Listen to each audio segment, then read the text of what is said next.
yun ang Kongreso. Ang issue na pinakakaguluhan nila, yung issue ng witch hunt. Ano ba itong pinakakaguluhan na ito? Tungkol sa impeachment ni Sara, ito kasing si Mig Subiri, hindi mo rin ito maintindihan eh. Hindi mo rin maintindihan. Gusto niya raw, sabi ni Mig Subiri. Kaya daw ayaw niya daw kay Escudero dahil si Escudero daw walang integrity. Sinisira daw ang integridad ng Senado. Nakakaya daw ang nangyayari parang sirang-sira ang imahe ng Senado, sabi ni Mig Subiri. Ngayon, napag-usapan yung issue ng impeachment ni Sara. Ang sabi ni Mig Subiri, naniniwala daw siya na yan na impeachment ni Sara. Parang witch hunt yan. Witch hunt yan. Sabi ni Subiri, I think that it is a witch hunt because they want to remove her from public service para yung iba makaupo. Umaga, ito na yung sinasabi ni Sara din na politika ang nasa likod ng impeachment niya.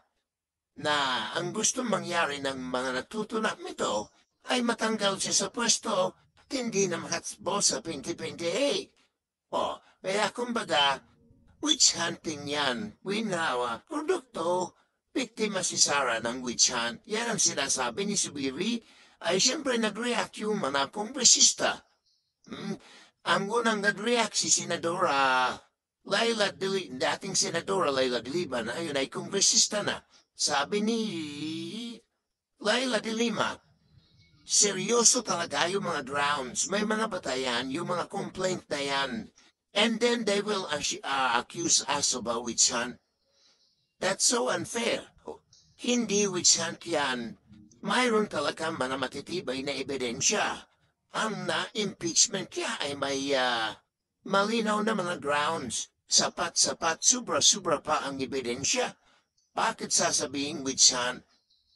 Kasi pag sinabi mo man naman witch hunt, wala namang batayan, wala namang mga ebidensya. Gusto lang talagang durugin para hindi na maging kalaban sa 2028. Yan yung ibig sabihin ng witch hunt. Ang sabi naman nila, Laila de Lima, hindi witch hunt yan. Ito ay mabibigat ang mga ebidensya laban kay Sara Duterte. Hindi witch hunt yan. Ang sabi pa na ni Laila de Lima, ang witch hunt yung nangyari sa kanya, hinanapan siya ng mga utak ng mga gawa-gawang kaso.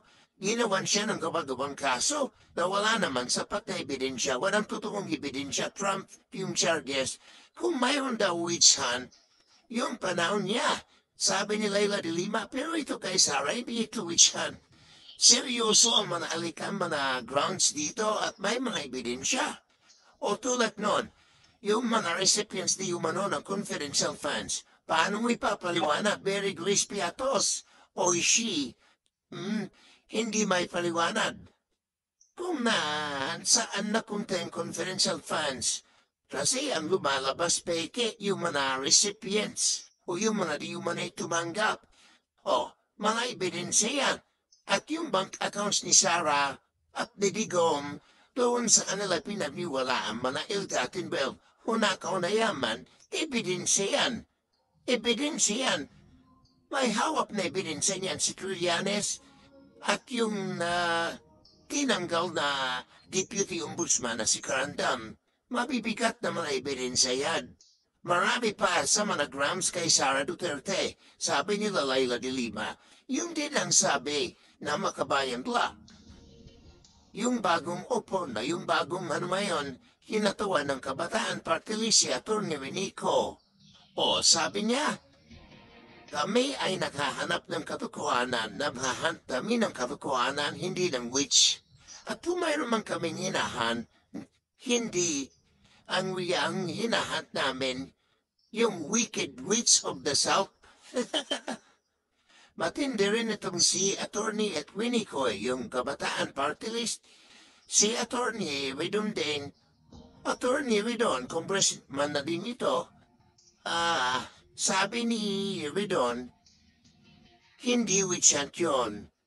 Ang hinahanap nila katotohanan, hindi witch hunt. Kaya, ayan. So, ito naman kasing si Mig Subiri. Actually, si Mig Subiri hindi mo rin maintindihan.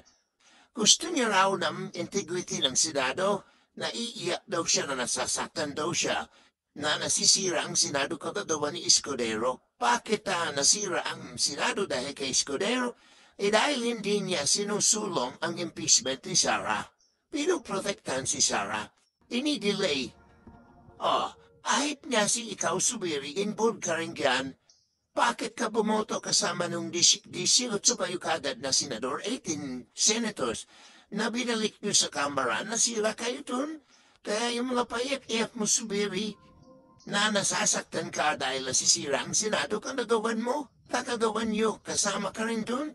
O tapos ngayon, nandiyan ka na naman, ang sasabi ka pa na witch hunt yan. Yan ay pangpapanagot sa mga tiwaling opisyal.